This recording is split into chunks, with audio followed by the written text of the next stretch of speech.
Mike Farrell Sports' Scott Salomon believes Coach Prime did nothing with Colorado football during the 2023 season to warrant consideration to replace Nick Saban as the head coach of the Alabama Crimson Tide. Coach Prime might have worked with Nick Saban on the Aflac commercials that we see on television, but that is as close as he will ever get to being in the same sentence as the greatest college coach that ever roamed the sidelines, Salomon prefaced before saying, "Riddle me this, Batman." When the initial list of possible replacements for Saban came out, why was Prime on that list? Prime has done nothing in his 1 year of Power 5 football that qualified him to take over a finely tuned championship-caliber football team like the University of Alabama.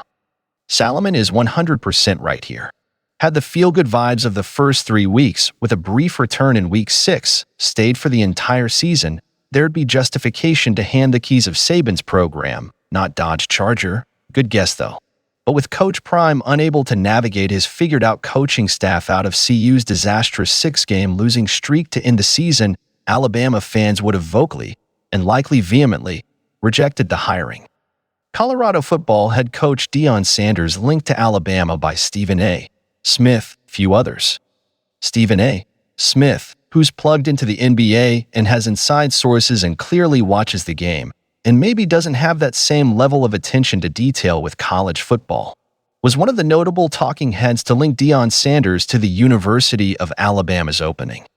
The reason why I feel Sanders is a candidate is because I'm thinking of today's generation of players, catching the pulse of the players, Smith said, hat tip Montgomery Advertiser. I'm thinking about NIL.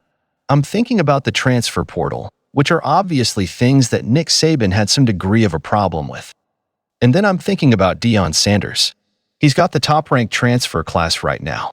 This is the second year that he's pulled it off. So if you look at it from that perspective, the ability to recruit talent, I think if you're going to replace the greatness of a Nick Saban, it starts and ends first and foremost with being able to recruit. And you can't tell me if a big-time program like Alabama, somebody like Primetime, goes there, that you ain't going to have athletes that will not follow him.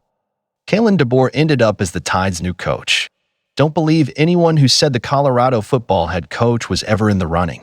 Any bookie who took action on Coach Prime becoming the Crimson Tide's next leader should feel some shame. Not suggesting to feel any refunds or anything, but definitely feel free to feel a bit of shame. You know what you did.